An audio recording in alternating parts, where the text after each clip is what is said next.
네, 여러분 안녕하십니까. 상담심리학 교수 권영찬 박사입니다.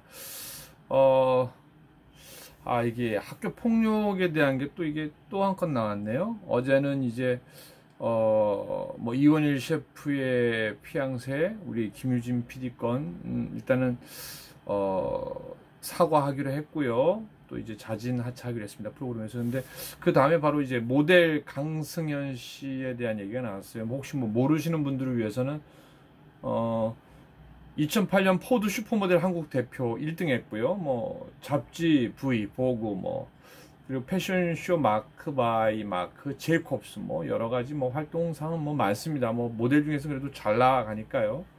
그리고 최근에는 이제 나홀로 그대에서 주연을 맡았고요. 이건 넷플릭스 드라마입니다. 2월 7일부터 방영을 했고 12부작으로 나가고 특히 이제 MBC에서 했던 2019년 작품 건법남녀 시즌2에 주연을 맡기도 했었는데 근데 참 요즘에 학교 폭력을 당했다는 분들이 이제 얘기가 올라오는 거는 이제 좀 더 디테일하게 정확하게 올라와요. 그러니까 이런 것 같아요. 사실은 가해자죠. 집단 폭행이나 학폭에 이제 가해자로 나왔던 사람들은 사실은 때린 걸 가해한 걸 잊어먹을 수는 있어요. 아니면 이제 또 다른 심리학자 얘기로는 잊어먹었다기보다는 본인도 이제 나이가 성장하면서 그게 얼마나 잘못됐다라는 그런 걸 알고 있죠. 그러니까 가슴이 조마조마한 상태로 안 터지기를 바라면서 이제 넘어가기를 바라는 마음이겠죠.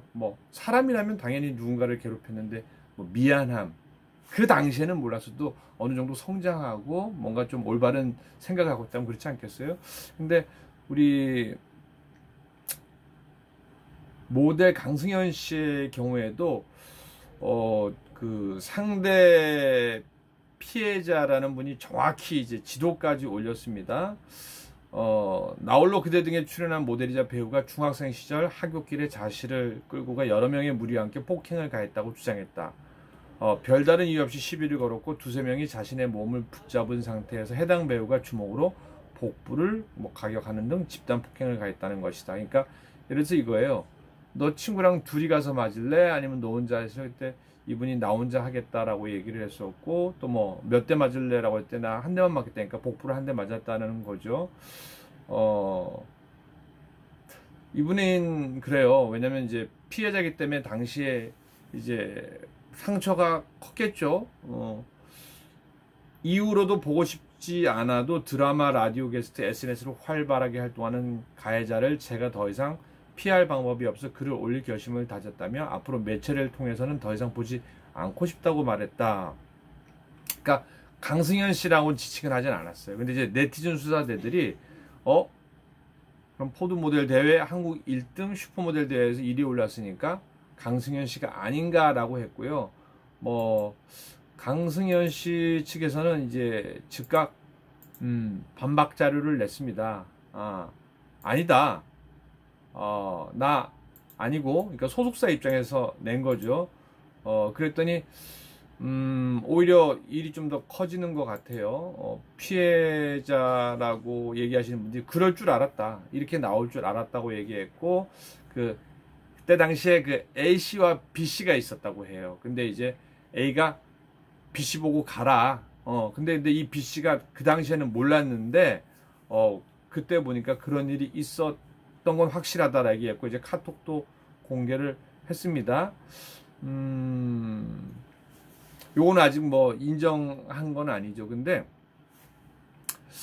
이게 저도 이제 소속사가 있으니까 예를 들어서 특히 젊은 층들에서도 강연을 많이 하려고 하거든요. 그러면 이제 저는 여러 가지를 물어봅니다. 그리고 이제 학교 다닐 때 혹시나 그런 일이 있으면은 먼저 사과부터 해야 된다. 그게 순서다라는 얘기를 합니다. 왜냐면은 때린 사람은 기억을 못 할 수도 있고요. 아니면은 기억이 나더라도 숨기고 싶은 거예요. 어느 한쪽에다 밀어놓고. 왜냐면은 자기가 성장하고 보니까 학교 폭력에 대한 문제가 나올 때마다 막 가슴이 조마조마할 때도 있겠고, 또 자기가 커서 성장해 보니까 그게 정말 집단으로 한 아이를 괴롭힌 거, 집단으로 한 또 다른 집단을 괴롭힌다는 게 잘못이 있고 또 법적으로 문제가 있다라는 거, 그리고 또 이제 여러 가지 감정적인 요인이 있겠죠. 그러다 보니까 이제 설마 하면서도 뭔가가 죄의식이 있겠죠. 그러니까 이제 참 애매한 게, 김유진 PD는 원래 방송 PD면은 뭐 얼굴이 거의 나올 일이 없겠죠. 근데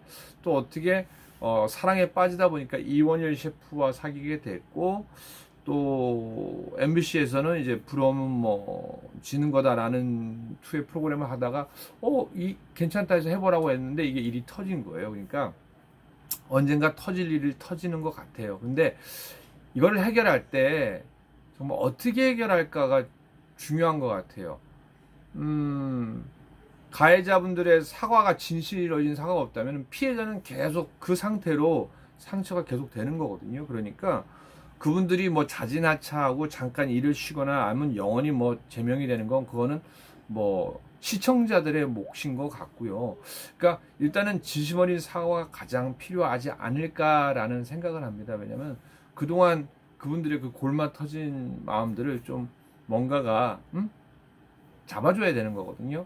근데 이게 또 학교 폭력으로 지금 또 실제적으로 문제가 되는 건 뭐냐면은, 가해자 아이들의 어머님들의 특징이 그거예요.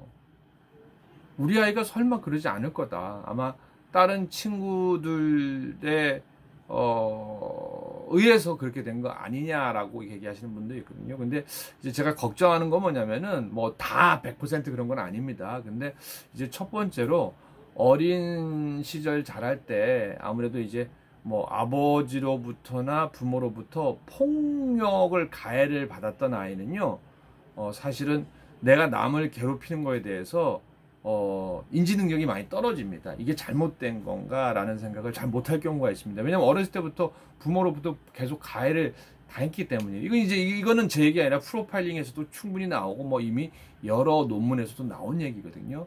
그러니까 어렸을 때부터 가해를 받고 또 다른 아이를 학교 가서 또 가해를 한다라는 거.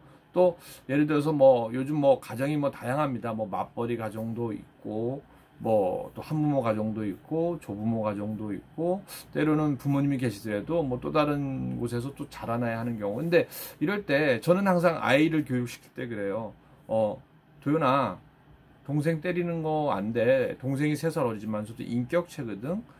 그러면 때리면 안 되지. 그리고 학교 가서도 절대로 그런 일이 있으면 안 돼. 그리고 말로 얘기를 해야 돼. 항상 소통을 해야 되는 거거든요. 그래서 뭐 다양하게 학교에서 학교 폭력을 예방하는 뭐 상담소 선생님들이 계세요. 근데 또 학교 문제에서는 이게 만약에 공립이나 뭐 국립학교다라고 하면 이게 또 사실은 또 교장 교감 선생님과 또 선생님의 또 일신상의 뭔가가 또 이제 이게 본인들 점수에 올라가다 보니까 쉬쉬쉬 하는 경우가 많습니다. 그래서 실제적으로 뭐 언어 폭력에서부터 뭐 카카오톡 방에서부터 뭐 다양한 사례가 있습니다. 그래서 제가 정말 부탁드리는 거는, 요런 사례가 사실은 좀 우리 마음에 또 우리 사회에 또 지금 현재 학교 폭력에 있는 아이들에게 뭔가 경종을 울렸으면 좋겠다는 거죠.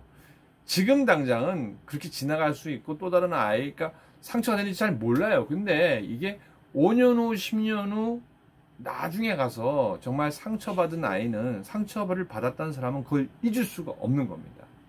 골마 터지는 거죠. 그러니까 혹시라도 지금 가해를 하고 있는 우리 청소년이 있다면 멈춰야 됩니다. 그리고 혹시 과거에 그런 일이 있었더라면은 빨리, 그러니까 앞날을 위해서가 아니라 그 상처받은 마음을 치유하는 데 좀 노력해서 먼저 진심 어린 사과가 필요해요.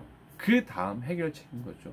그래서 아무튼 간에 좀 학교 폭력이 사라질 수는 없어요. 뭐 선진국에도 이게 사실은 문제가 많이 되고 유럽에서도 좀 난립니다. 근데 이왕이면 학교 폭력이 사라지는 그날을 위해서 저도 노력할 테니까 우리 한 분 한 분 여러분들도 한번 곰곰이 생각하시는 좀 하루가 되시기를 바라면서, 학교 폭력 아웃입니다. 그리고 그런 걸 봤다라면 안 돼! 멈춰! 하는 방관자들의 용기가 꼭 필요하다는 거 꼭 명심하시기 바랍니다.